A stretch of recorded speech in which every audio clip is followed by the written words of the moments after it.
Thank you very much, Kevin, and thank you everybody for joining us over your lunch break today. My name's Donna Wayman. I'm Chief Operating Officer at Zurich Legacy Solutions.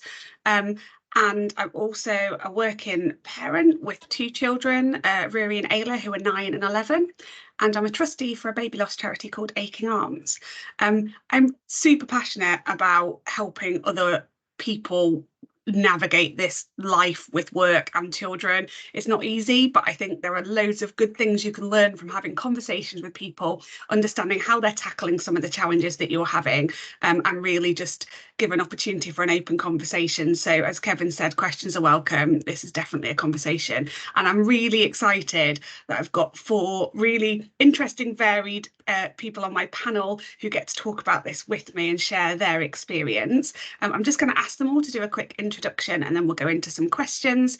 So Shade, do you want to go first? Yes, hello everyone. So my name is Shade Adetunji, and I work as a business agility coach for Sita Aero, which is an IT aviation company specializing in anything to do with aviation and airports. Mum of 3, and excited to share some of my insights today. Thank you. Matt, over to you. Hi, I'm Matt. I am currently a senior consultant, product manager, and agile coach for a consultancy. My background is in pharmaceuticals predominantly, as well as some financial institutions and pharmaceutical data areas. And I have 2 little ones at the minute, a 2.5-year-old and a 4-year-old, so navigating school and things like that. So fun times, remember them well. Claire? Hi everyone, nice to meet you all. So my name is Claire Walton and I work in transformation as a transformation lead at Aviva, so in our general insurance side of the business. And I've been in Aviva for about 16 years now, so I've done lots of different types of transformation. I also have 2 children, so I've got 2 boys that keep me very busy who are 9 and 12. Thanks, Claire. And Manila? Hi everyone. My name's Manila McLean, and until very recently, like as in the last week or 2, I was the Group Chief Information Officer with Newcastle Building Society, and I'm now a non-executive director with a tech company called Doctribute. I've worked in financial services for about 25 years in digital transformation tech roles. I have 2 small children. Well, can I still say they're small? They're 7 and 10. So they're different challenges from when they were very small, but really excited to participate in the discussion and hear everybody else's tips, share some of my own. Fantastic, thank you very much. As you can see, we've got a nice panel with range of circumstances, ages, roles, so everyone is coming at this from a slightly different perspective, which I think is wonderful. I'm going to kick off with some questions.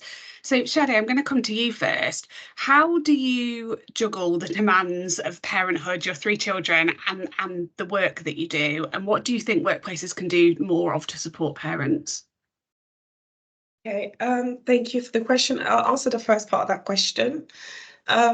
Juggling, I think I've learned to juggle. I've had to just juggle because that was the only option, right? But how to juggle? So one of the things that's really helped me, I think my teacher background has really helped me, which is creating a schedule. So we have a monthly planner, we have a quarterly planner, and I have a weekly planner as well. And that's because depending on if there's football season, that changes our schedule a little bit. If it's holidays, that changes our schedule a little bit. So yeah, so one of the key things is having a planner. Once I have a planner, I can look at, for example, sometimes I do business trips. I'll be able to know what I need at that time. I've got a babysitter, I've got a childminder, and they all have different uses at different times. And I also have mum. So she's very helpful, a phone call away. But really, it's having that schedule created that's the key difference. I'm lucky that I do have flexi working in my workplace. So there's times when I can work from home a couple of times a week. And the times I'm in office, again, I have to put a different strategy in there. And honestly, using technology to help you, a lot of reminders. My phone is full of a lot of reminders because, as you know, as other moms and dads know, I'm like, oh, really? It's parents' evening tomorrow? How did I miss that? You know, you probably got the email 2 weeks ago, but you know, 2 weeks just come so quick. So yeah, I do make use of my phone a lot and to help me. And yeah, really that's really the key thing for me. So in terms of the workplace, I'm very fortunate. SETA does have a lot of flexibility for parents. One of the key benefits we have is working from home up to 2 to 3 times a week, depending on where you're located within the business. But also we have 30 days working anywhere in the world. So last year I was able to go and visit family, but work from there in the States. So I was in the States and grandma and aunties could look after the kids and I was working because I had that flexibility. But even if I didn't have that flexibility, because of the remote working option, I just, again, put on a schedule and see when I can fit it in, especially if it's holidays. I think make use of the bank holidays, take time off around that time as well. So it kind of elongates that and then reduces childcare costs as well in that time as well. So yeah. One of the things I found as my children have got older, I'm a massive planner, same as you. I've got kind of phone joint calendars, work stuff, and all in the same place because it's the only way I can function. But I realised as kids have got older that they don't just like being kind of pushed from pillar to post and actually want some sort of knowledge of where they're going and what's happening and who's picking them up, which I was like, oh, really? I've brought up children that are just like me. So we recently got them both a calendar and I live in Southampton, but I work in London, and my daughter was getting very anxious about me going away and being a bit surprised, even though it happens every week. You know, I'm in London every week. It's not a new thing, but putting on her calendar for her the days that I'm going away has really helped. And she knows, you know, mummy's away that day and whether I'm going to be back that evening or not. I think it was just kind of a real reminder to me to bring them along on that kind of planning journey, and where they've got options, give them options. Yeah, so important. This morning I said I'm going to office today. And my daughter was like, oh, we know, because it means a longer time at the child. They love the childminder, they absolutely love her. But they're like, we know, because it means they have to break up that bit earlier, as I'm not dropping them off to school, and then they get picked. So it's a longer day for them. But they know. So yeah. And when I had the days when I'm not going to office today, and it's meant to be, they're meant to be, Mummy, why are you not going to office today? What's happening today? You know, so yeah, it's really important to bring them along.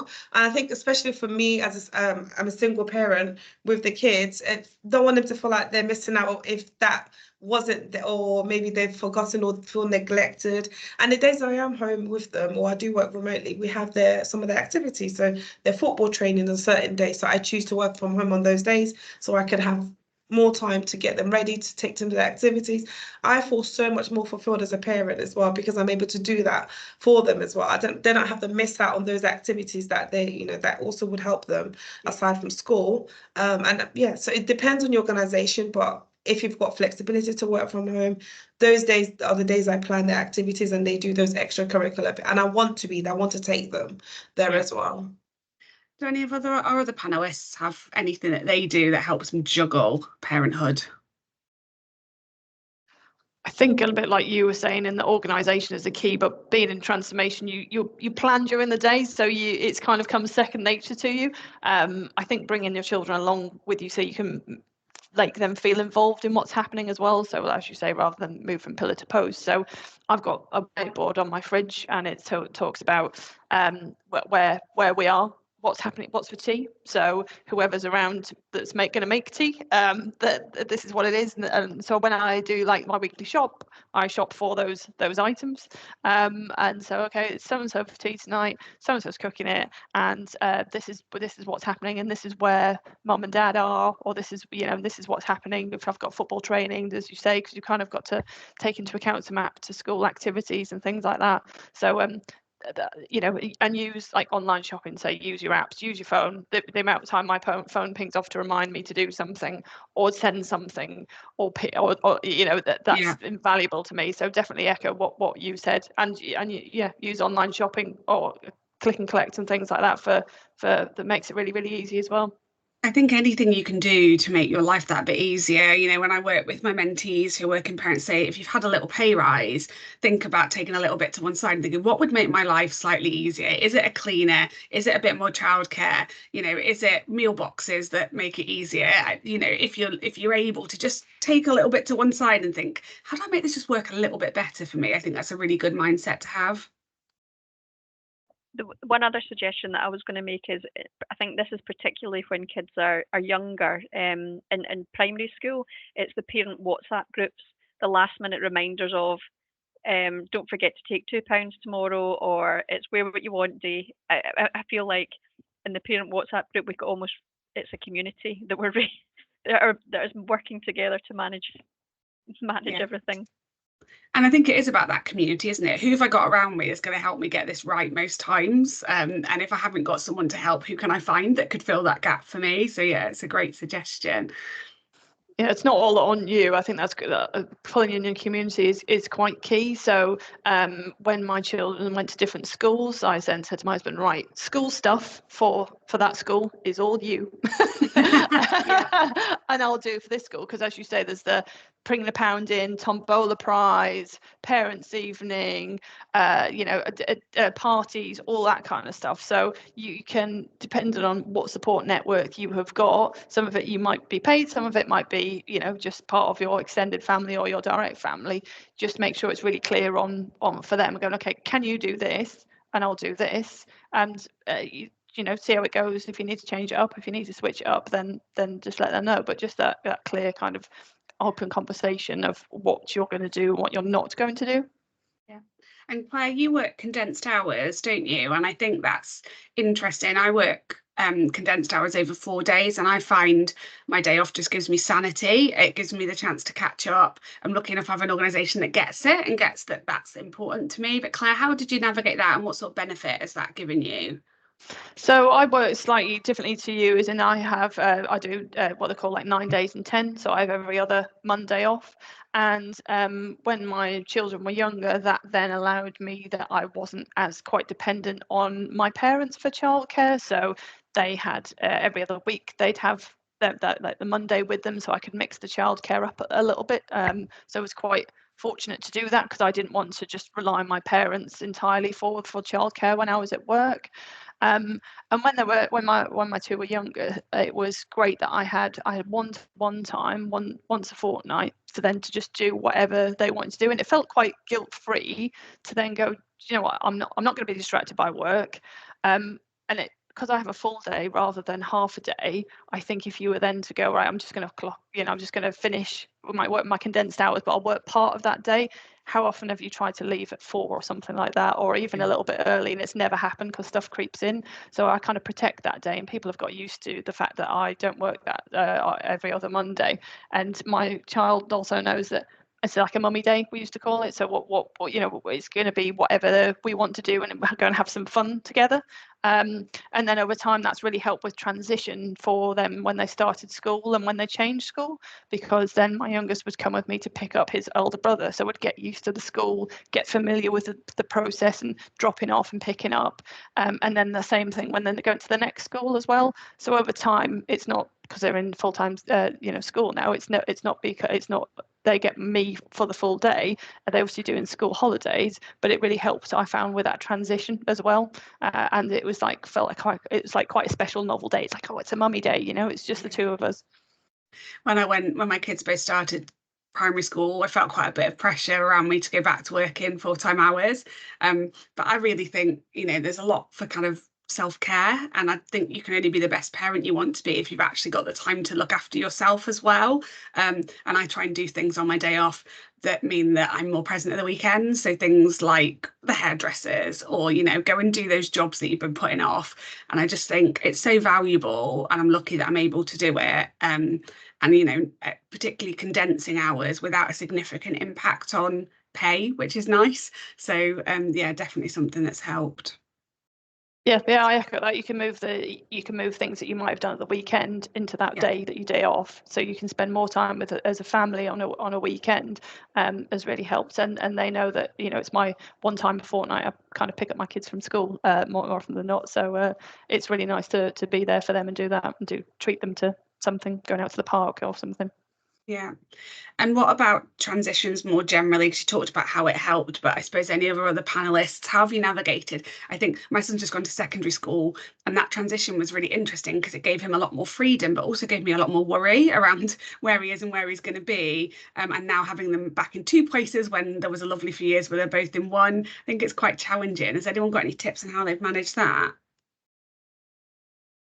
My employer are quite good in that they give us half a day for when our children start school as well, if they go to a new school, which I think is both comforting for both sides. So you can be there, be present with your child to then help them into their new school on that day. Or it might be you choose to take the half day, the latter, and you're there to pick them up and ask how it went and see that they, you know, they survived. And if they made some new friends and things like that. So that's really helped as well. I suppose, Matt, is it your youngest, has they started school? Or They're not starting, but we had a transition because we moved house, but we moved about 50 odd miles away. So we had to do that with nursery, which when you're trying to buy a house, you might or might not get that at the end of it. So we just kept talking to her and talking about the new place, but then obviously still talking about the old place. And at one point it was hanging in the balance. So, but yeah, we managed to transition them both to a new nursery eventually, and they've settled in wonderfully. But then we still see the old nursery friends and everything else. So it's trying to make that work for them. But yeah, it's not easy. I think the school thing, she was set on a school that she wanted to go to. And obviously, as a parent, you know, that's not necessarily the case. Thankfully, it's our closest school, but we were tempering that and we found out she got it. But they've got a good start plan where you've got a good few days introduction to this, the half days, staying for lunch, and then I think it's 3 or 4 days, and then she's into the full time after that. So it'll be a nice stuff, but she's dying to go there, so it should be hopefully okay, and she knows a few people there. It's a lovely transition for them to kind of ease them in, but it's absolute nightmare from a childcare perspective. I remember that. You're like, I've got like 3 weeks of half days, like how on earth am I going to navigate this? Yeah, that one's going to be interesting. Yeah, that'll be school fun. clubs and things. Matt, I think I was just going to add a little bit there on the flexible working side. If you're, I mean, I've been very fortunate in that all of the organisations I've worked with have been very flexible. I've worked with 2 organisations since I've had the kids, and I would say definitely more so since COVID. I'll try and do quite a lot of the school drop-offs and pickups, but work around that. So sort of between the hours of say 3 and 6, I'll do less work, but I'll have done an extra couple of hours very early in the morning before the kids even get up, and then I'll log back on later in the evening. That might not work for everybody, but that works for me. And I think if you're setting your team's expectations, your stakeholders, and blocking out your diary for any particular days that you want to do that, then that can work, and it's supportive of the kids as well. I think it's also sets a really good role model. You know, I always talk about leaving loudly. I'll always, if I'm going to go and do something with my kids and I block something out, I won't be shy about it, because other people need to see that, like as a leader, that's okay, and that I can make those decisions, so they should feel empowered to make those decisions too and do what's best for them and their family. And I think just, you know, by doing that, Manila, you just show people that you know it's fine to do that. You can still get your work done. Mm-hmm. Matt, you took shared parental leave. Yes. How did you find that experience? What was the positives and negatives? Yeah, that was really interesting, because as a guy, I get 2 weeks and that's kind of it, and then you're back to work, right? That's what we're told as a society, and that's how it is. I know there's some companies that are pushing beyond that. So to get that time off, my other half had to then sacrifice her maternity to be able to share that with us. So in the end, we settled on 28 weeks. Thankfully, I was at a good company that then paid me the maternity pay for the time that we hadn't taken, so they did really well for that. But obviously, I mean, you go into work, and as a guy, it's very stereotypical. You tell somebody you're having a baby, it's like, congratulations. Like, little do you know, I'm about to put a thing in for 28 weeks away from here, and they had no idea. Nobody in my department had ever done that before, so I had to sort out my own things, work with HR myself. My manager had not a clue of how to even do this, so working all that out was quite interesting. There was things where then they want to do keep in touch days, and I was like, I just want to spend the time with me kids. The work will still be there when I get back, so even managing that process was quite interesting. It was wonderful being off with the little one, because I would never normally get that opportunity. obviously it is challenging because as a guy, I wanted to go and do things, and there was a lot of mum and toddler groups which I wasn't allowed to go to, and it just wasn't necessarily set up in life for that. I came across places I would go out with some of the NCT group that we had, and you ask where the baby changes, and it's like it's in the female toilets, and you're like, why is it in the female toilets in like 2020 at this point? So there was a few challenges we had to overcome with that, but it was just lovely showing our little ones that it's half and half, right? Like this is us in this together. We still try and maintain that now when we do pickups and drop-offs, because my other half's career is important to me as well, right? So I want to see her still be able to do it and not sacrifice everything to do absolutely everything. But it's trying to change some of that dialogue around don't ring her first, ring me first, and things like that. So there's still challenges we go through, but it was a wonderful time. Although it did hit right over COVID. I think we're off for 3 weeks and then we got locked down. So trying to work out how to entertain a toddler was very interesting. I mean, I can give that a go, Laura. Was that Laura with that comment? Can I do husband training courses? Yes, please. I just want to see a change in that sort of thing. And obviously my other half would have sacrificed pay and benefits and everything for the 2 kids for the 6 months or whatever as well. So obviously I've taken a hit for some of that, which is right. It's trying to be the change you want to see in the world in that sense, but I couldn't do it with my second kid because we were moving. I was moving jobs and I wasn't entitled to it at that point, so it was missed out on it there. But yeah, it was good to be able to at least have done that once. So, and I think some of the bits as well, when you look around the NCT, I remember some of the dads being talking about, oh, I'm babysitting my kid this weekend. It's like, you're not babysitting, it's your kid. And I think it's hard because when you only do it for 1 or 2 days, you're used to a different parent's routine. The bag's packed a certain way, they're doing certain things. When it's all yours and you flip it around, it's a very different thing. So you end up playing a bigger part in that, I think. But yeah, it was a good experience. I'll do it again.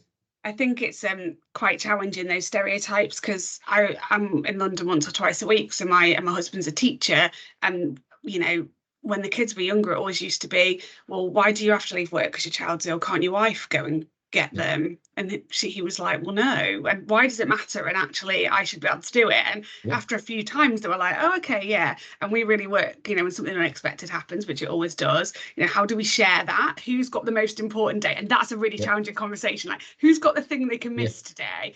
But that kind of, you know, how do we work as a team? And I think shared parental leave really builds that in at the start. I think it's such a good offering that so many people have it now. One of my team is just on paternity leave, and he's absolutely loving it. He's gone off for the first 3 months the same time as his wife is off, but he's just like, I've just never seen that time with my baby to grow, and you know, never get that back. So I think it's a wonderful thing. And I think it's just on that one last thing, it's just understanding your child then. Because I think far too many times people look at a mother and a partner and go, oh, they just know it's natural. It's not. It's because you've had to do that. And until you're in that situation, you don't know what those cries are, or what that routine is, or where they're meant to go, or what they're meant to be doing. So I think it just helps level that playing field a bit. And Matt, your work's quite unpredictable in nature sometimes, isn't it? How do you manage that now with your kids at the age they are? Yeah, it's communication. I think going back to that and teamwork, right? That, I mean, the other week I was in London on a client site, and whilst I think, Manila, you were on about, like, we flip our days around. So if there's something going on, we'll take a bit of time out if they're sick or things, and then I'll end up working whatever time at night. But in the certain circumstances, when you're training a client or doing transformation pieces, it depends on the client. So we have to have that conversation, and somebody had to help us last week because my other half was away in Nottingham and I was in London now. We're the best one in the world.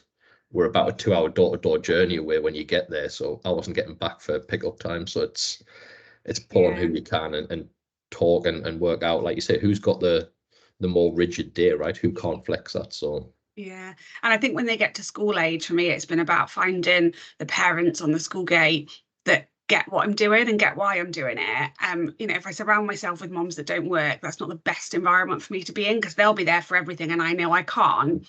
They're also really helpful though when you know they're definitely a pickup and you're stuck somewhere. So it's kind of finding those right people, but also finding some of the other working mums who are doing the juggle, or working dads, so that you can be, so that they get it when you go, I've got this really important meeting, and they'll be like, yeah, well, I'm there today, I'll pick them up. And you know, finding those type of people, I think, is really helpful. Yeah, couldn't agree more. Anyone else got any tips for managing unpredictability? I think just We always. never- Go. On you go. On you go. Yeah, I think I have a bank of people that I know if I was stuck in traffic or anything I can call. I think you need to have those people on, you just, yeah, you can't do it alone. Uh, Raising kids is not something you do alone. As much as you want to do it by yourself or, yeah, I think you need to have those people that, yeah, like you said. So that's what works for me. I know if there's an accident on the way, because I'm about an hour and a half away from home as well, and if I'm not able to make pickup and having that, and that's why I've personally chosen a childminder versus after school club, because she's a bit more flexible. She's a bit open for a bit longer, so I don't have that. Oh my God, I'm late. I'm going to be, my child's going to be the last person there. Made the mistake of the first child, and I didn't want to do that again. So yeah, I need that flexibility, and I think having a childminder for me was what helped.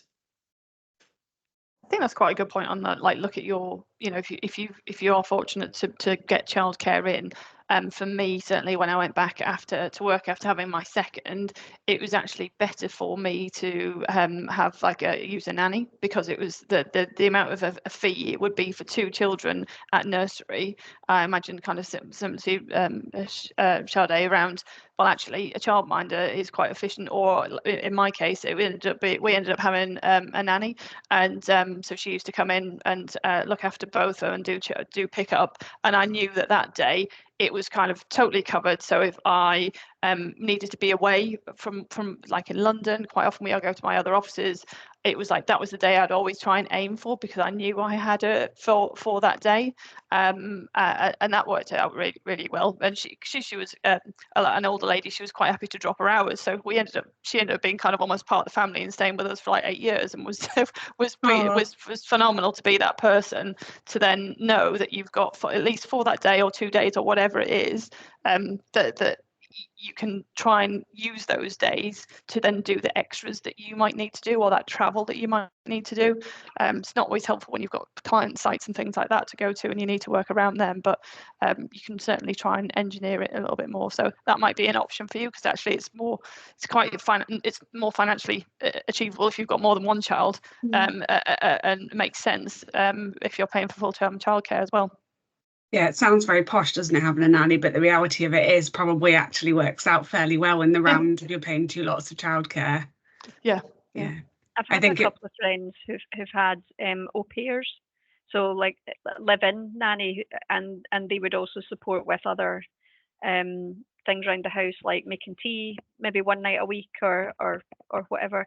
That's not something that I'd ever considered myself. It's not something I've needed to use, but it worked for them, and they were fortunate enough that they lived in properties that you could almost kind of separate your life as well, so that it didn't feel like you were all sort of living on top of one another. Yeah, no, that makes a lot of sense. And Manila, we talked a bit about kind of the need to travel and hybrid working, and when you're away or here, how do you manage that without feeling too much mum guilt or missing out on work opportunities? So when my kids were younger, I did travel every week for work. I would travel and be away 2 nights a week. So right from when my eldest, as soon as I went back from maternity leave, I was away 2 nights a week, and then when my second was just one, so the kids were 1 and 3, and I was away 2 nights a week. So I mean, going back to right at the very beginning of the conversation when we were talking about the planner and the organisation, that was a big thing for me. On a Sunday, I would be organising the kids for the week. The clothes would actually be laid out in a section for Monday to Friday, and my husband would do the nursery runs every day, because his office fortunately was right next to the nursery. So there's the organisational side of it, and that's the sort of okay, it's black and white. This is what you have to do for the organisational side. But then there's the other 2 aspects of it that I talk about. There's the cognitive load, the amount of pre-thinking around the organisation. And the way that it works in my household is I don't know whether Mark would say this or not, but I would say that I have more of the cognitive load, and that I do the pre-thinking, the organisation. He'll do a lot of the execution, but I find that it's quite exhausting actually doing a lot of the organisational. side of it. But then the other point is the emotional side, the being away from the kids. And I have this memory one time. It was my eldest, and he was just like 18 months old. And I remember sitting in the canteen at work. It was about 7 p.m. at night. I was doing extended days because I was doing a compressed 5/4. And singing nursery rhymes to him, thinking I was on my own in the canteen. And I looked up, and there was a couple of colleagues having a late meeting, and they were like, "Oh, that was beautiful. Loved hearing you sing." And I was like, "Yep, I really did not want colleagues to be hearing me singing nursery rhymes to sing him to sleep at night." And part of why I changed roles from that point, because I'd been commuting for 7 years. I was traveling when the kids were very young. And it was because I felt like I was missing out at that point, so I changed roles and I started working for Newcastle, which was building society, which was closer to home. It was just 20 minutes from where we were living at that point. Now that the kids are a bit older again, there's a bit more travel involved, and that feels to be there's less of an emotional challenge there, I think. I think on it's my interesting. side. I think it's interesting because I used to be based 10 minutes from my house, and then about 18 months ago chose to take this job in London, which is a 2-hour door-to-door commute. So it's a really long each way, so it's a really long day. And when I talk with people about mentoring and looking at, there's times in your career where you can push things and times where maybe you can't, those big transition points are not really the best time to be pushing a big career promotion but there are moments. And when we had the discussion about taking this job, I was like, well, my eldest will be able to walk home from school on his own, and he can pick his sister up, and my husband will be home, about the same time as them. And I was like, that feels a lot more doable, and is a really good opportunity. Now, you can't always plan it that well, can you? But that logic of there's a slot here where things are a bit stable, like that's the time I'm really going to push or look for the next role or look for the next opportunity. And I think that's quite a nice way to think about it. I think also that emotional load from your children changes. So as my children have got older, they don't need as much physical care, because I've drilled them from a young age that they need to put their own shoes on and put their coat away and those kind of things. I think they need to be independent, but they need that emotional support. So I've found that if I can block out, even though they're coming in from school on their own, if I can block out the time that they get home, that's when I'll get stuff out of them, what they've done today. If I wait till 5 o'clock dinner time, I don't get anything. So knowing, when can I connect with them emotionally, and how do I make sure that we have that, and how does that change as they get older? I think the teenage years will be even more challenging in that emotional, hormone-driven world. Do you think as well that because the kids are a bit older, you'll talk to them quite a lot on WhatsApp, or or on technology? You can actually get more out of them than you can't do that when they're younger. My kids text now, so like when I'm away, they'll text and say, like, where are you? I'll send them a picture. I've started doing that. Particularly my daughter, she's 9, she's quite sensitive. Send her a picture of where I am. Took one of her teddies into the office one day and took some pictures, and it really helped because she could visualize where I was when I was in London all the time. And so I think things like that are really helpful, and tech definitely helps. Although if I can get more than a K from my son, it would be lovely. But I think, just having that open route to be able to communicate. And I think also as they've got older, I want them to know that you can work and you can be a good parent, and that doesn't mean that they're losing anything. And, so I've talked about the fact that I love my job and why I enjoy it and what I enjoy doing, because I want them to know that I don't just do it because I have to. And I've also talked to them about the value of money and said, do you want to go on holiday this summer? Well, mummy needs to work because that pays for the holidays. And my daughter was upset the other day about me going into London for the millionth time. And my son just came up to her and went, Ayla, do you want to go on holiday in the summer? And she went, yeah, I do. And he was like, there you go then. And it was just like, but getting them to understand. And then I also said, but also I really like my job and I want to be in London doing it. So I think just like, for me, it's been a journey taking them on their maturity and thinking about how do I level to them now, where they are now, based on when they're a baby and you just chuck them around and take them wherever you want to take them. It's slightly different, isn't it?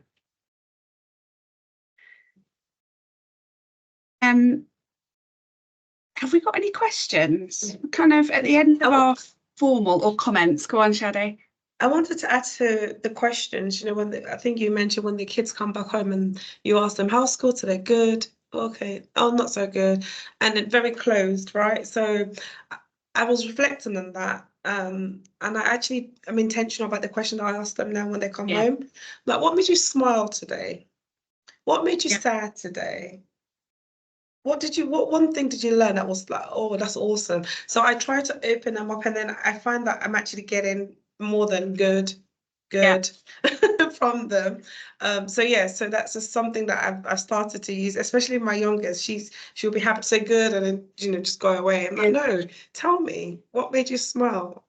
Yeah, and that's when you get, oh, this person pushed that person, I don't like that person, and then you get the, what really happened score. Yeah.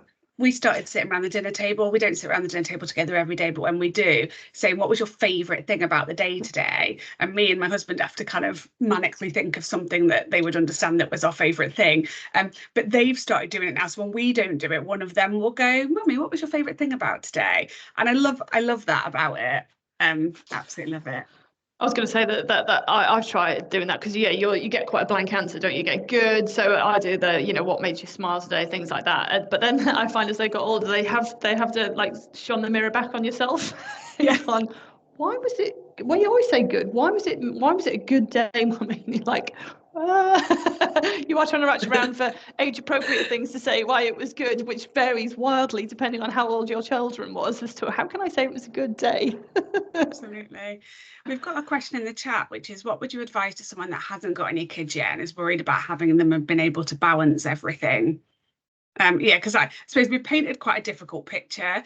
I was asked on another call recently, do you think you can have someone told me I couldn't have my cake and eat it. I couldn't be successful in my career and be a good parent. And I just fundamentally disagreed, because I think you absolutely can, but you need to own the decisions you make and the level at which you're going to do the things you do. And I'll always say, I can't be all of the best of everything every day. Some days work will win. And I will own that and tell my kids work's really important. I've got a big thing on, I've got to do that. Some days the kids will win and I want to be there for them and work will have to wait. And I think getting into that mindset, it's not about can I be everything all the time? It's about what do I need to be the best of today and picking that and owning it and running with it. So for me, that would be my advice in terms of, decide where your priorities are on that day and own it and accept that they'll be different every day. But I wonder if anyone else has got anything to add to that. I think that's a really good piece of advice. And another thing, because I've been asked that question as well about can you have it all? Well, it depends, because everybody's have it all is different. It depends on what does success look like for you. Your career success will look different from what my career success will look like. Your family life success will look different from the next person's as well. So yes, I do think you can have it all. If you're clear on what you want to achieve, then you work out that path to achieve it. I think that's a great point, Miller, because also, thinking about where your non-negotiables are, that's something I often talk about as well. What are the things that you absolutely have to do? For me, it was I wanted my kids to be picked up by me at least half of the week. And I set that out kind of very early on when they were in nursery. And I still haven't let that waver. That's still something that's really important to me. But I think having that thought process, probably while you're on mat leave, when you've got a child and you understand a bit more about where your priorities lie and how you feel about the balance, thinking, right, where are my non-negotiables and how do I communicate them in kind of a purposeful way to those around me so that they know those are the things where I'm not going to move on, but there's loads of other things that I will move on and accept and change, I think is really helpful. I think having that open, honest conversation as well before you then do decide to have children with your partner. So just say, if it is something you would both like for a start, just being really, really clear and open and honest with each other about what type of parent you see you being. So it might be that you say, look, will be on maternity leave, but I plan to do it only for a few months, and after that time, my view is they'd go into nursery because my career is really important to me. Or it might even be, what, I'd like to take a couple of years out and just be a mum for a while, which is a massive job in itself, so that you can just have that open, honest conversation with you and your partner, so that you know exactly kind of what your expectations are, what your boundaries are, as you say, and what your kind of non-negotiables are, and see how well they align. And if you need to look at like slightly wider than that, also have an open, honest conversation with whoever else might be your support around that. Yeah. So if it is your parents, or you might look for childcare, you know, look at the kind of the financial implications of that. So just having that really open, honest conversation so that you know kind of what that you align basically on what life would look like for you and what's meaningful to you. I think that's really good advice, Claire. And I think, you know, it comes back to that communication, doesn't it? Absolutely. And as well, not assuming that everything will work out exactly as you predict it, because when it comes to children, it's you don't know how things are going to pan out. So be prepared for things to change, and don't be too rigid in that. Well, that's not how I planned for this to go. Yeah, I think it's a really good point. I talk about it a lot, but I lost a child between my two, and it totally changed my view on my priorities at work, because when I lost Violet in the middle, I was like, I don't want to go back to work full time. You know, I don't want to push my career. I actually really want to focus on having another baby. And it, you know, I totally just accepted that, and I was happy with it. But then when I kind of got into it, I thought, you don't know what's going to happen. I can't guarantee when I'm going to have this baby or when that's going to happen. And I thought, no, why should I stop? I am just going to push it. We ended up being in the mortgage application process for a big new house kind of 6 months later, and I was like, oh yeah, I'm pregnant. But so you know, you can't plan really, and as planners that's difficult, but you're right, you just don't know how it's going to go, so you got to kind of just work with where you are and how it feels and what feels right at that time. Yeah, I think just to add to that, when I had my second child, he was 4 months old when I got pregnant with my third, and I literally thought the world was going to end. I was like, oh, we're barely getting through this. How are we going to do it? So, and I think it's because you already planned what you're going to do, how it's going to be. Yeah. But in that moment, what really mattered was actually, that's what mattered was me, my health, me being okay with it, obviously my partner or my husband at the time being okay with it as well, and accepting this has happened. Now we have to make another plan, and it's okay. And when I look back now, I wouldn't have it any other way, because the younger two are so close. Childcare was very easy for me because literally they were together. It was very expensive at the time, which meant we had no money, but it also meant that actually they grew up together and they do things together. And yeah, at the time it will be like, oh my goodness, I made this plan, it's not working, but it ends up always working out. I think not to think too hard about it and just take it as it comes. Obviously plan if you can plan, but if it happens, it's not, you always go back and you'll be grateful that you actually, do you know what, I'm happy. If you choose to have children, you'll always go about that. How was I even ever doubting not having you or whatever? You know, so yeah. Do we have any other questions from our attendees? Rhoda's got her hand up. Do you want to come and ask us? That would be lovely. Thank you. Yeah, thanks everyone for sharing. It's been really useful. I've got 2 questions, if that's okay. So I have 1 2-year-old at the moment. We talk quite a lot about kind of older kids and school and planning and that kind of thing. I didn't know if you had any advice about that, you know, much at the other end when they were much younger. And also, we talked a bit about kind of compressed hours, but I work part-time, so I work 3 days a week. I wondered if anybody had that experience and whether you think it's even possible to progress at this stage, and kind of thinking about, you know, I've got 1 2-year-old, I'm probably going to go on maternity leave at some point again in the next few years, and I'm only working 3 days.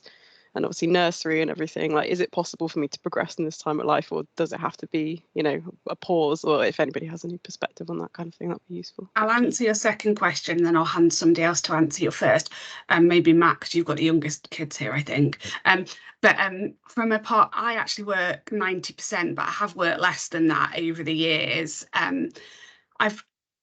I think it is a challenge to progress, but I think it's about ruthless prioritization of the things that are important at work to move you forward, and having really good open conversations with your management team about, I am still hungry, I do still want this, so my day job needs to be this size and my stretch needs to be there, and it all needs to fit in those hours that I've got. And I think that can sometimes be challenging because, you know, all the part-time jobs I've done have never been a lesser job. They've never taken work work off of it. You just expect to do it in less amount of time. So really challenging and saying, right, I'm not, that stuff I'm not actually going to do. I need you to find someone else for that because I want to stretch at this end of my development. So I think having those open conversations is really important.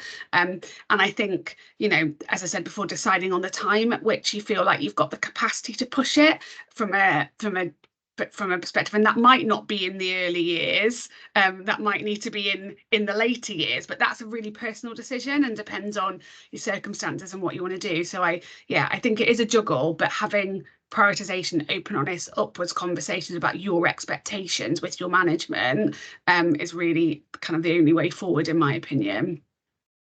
I think to add to that as well, it might be something you can consider potentially for if you would do compressed hours, if you do 3 days a week, but you might actually do that over 5 days. So you might just do mornings only or something like that. So you could maybe, I know there's people at my work that either work term time or they do their hours, their part-time hours, but over a 5 day period, because kind of that works for them in terms of actual hours. But being quite picky on what work you do. So if you really want to kind of shine and show that your hunger and show kind of make an impact, is think about what is on your priority list. What are the things that are going to get you noticed and show that you are operating and overachieving versus some of the other stuff that might be, well, do you know what, this is just kind of not really going to work towards my target, and having that honest conversation with your manager about that.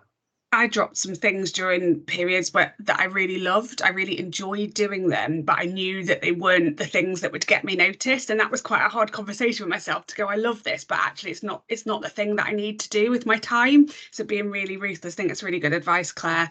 And Matt, what about the view on younger kids? How, tips and tricks? Yeah. I think my biggest thing I say to anybody is be your own best friend, right? And ease up on yourself.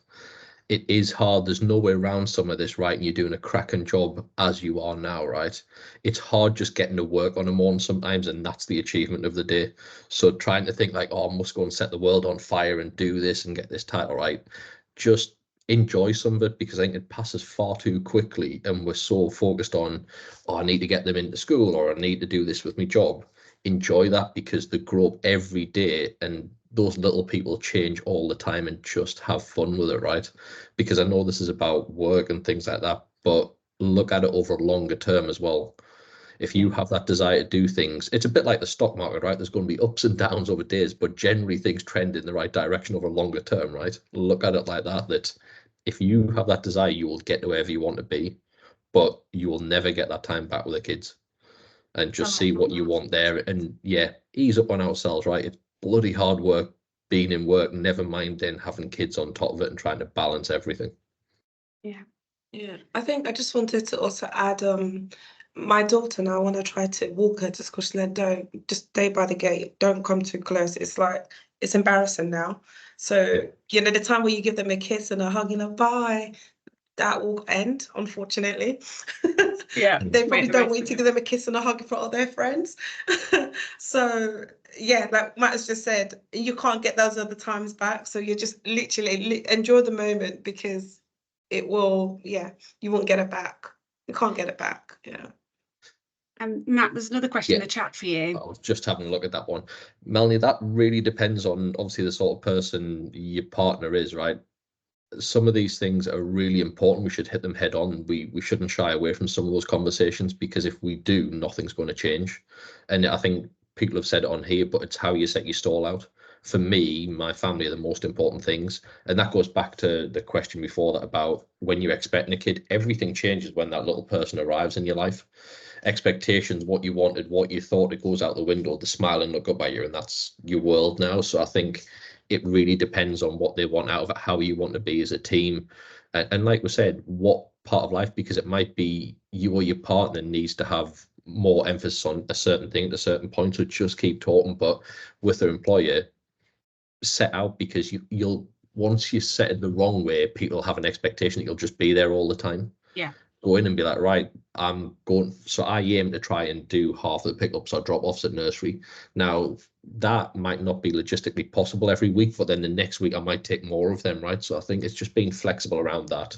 And having those tough conversations. And I think I got the point where, and it depends on where you are in your career, right? But I'd been around that company for a while in my career. This was going to happen the way I wanted to, or I would find something else, right? Because my family is that important to me. Yeah. And that's the non-negotiable again, isn't it? Yeah. You know, that's where I've drawn the line. That's the same with me with 4-day, with doing my compressed and reduced hours. It was non-negotiable. When I went for a new job, I was like, that's the only thing I'm negotiating on. And if that can't be there, right, it's not a job I can do. And that felt really hard, but it was totally the right thing to do. And I think sometimes you've got to educate others. So, you know, I had to explain to my new team how it would work, and the fact that I wouldn't just disappear. If they needed me, I would be there, but I might be on the school run, or I might be doing something else. And about 6 months in, I said to my boss, how's it been? And he was like, I haven't even noticed. Like, it's absolutely fine. So I think I was really worried, but, you know, as you said, Matt, be kind to yourself, because actually most people, you know, it's just fine. You think about it more than anyone else does. Yeah, I think that's a great point. Melanie, does that answer your question? Yes, thank you. Perfect. Thanks for asking. We've just got a couple of minutes, so I'm just going to do, for our very last quick fire to my panelists, is the final piece of advice or guidance you'd like to leave our lovely viewers with today. So just one piece. Manila, I'll come to you first. Oh, expect the unexpected. Yeah, I like that. Claire, what about you? I think just check and balance around, you know, make sure it works for you now, because it won't always be the same. As you say, your children need you less, things change, your career might need you more, and you want to focus on that at that point in time. So even if you set out you know, this is working for you now, as long as it's working for you now as a family, then it doesn't really matter that it's going to change, because it will change over time. So it's not like you're setting out your stall, this is what it's going to be like for like the next X years. There's so much flexibility in there between your family and your children, and you never know, say, what's going to come along. So Thanks, Claire. Matt? Yeah, I think I've said some of it, but enjoy it. Just let go of expectation, because expectations are killer when you have kids sometimes, that you expect a certain thing and then that's out the window, and that's where disappointment comes in, right? It's much easier just to go with the flow, and like I said, ease up on ourselves, right? It's hard, but it's good in the long run. Thanks, Matt. Shade? I think mine's going to be self-care. You can't give what you don't have, right? So if you don't have any energy, everything becomes extra hard. So look after yourself.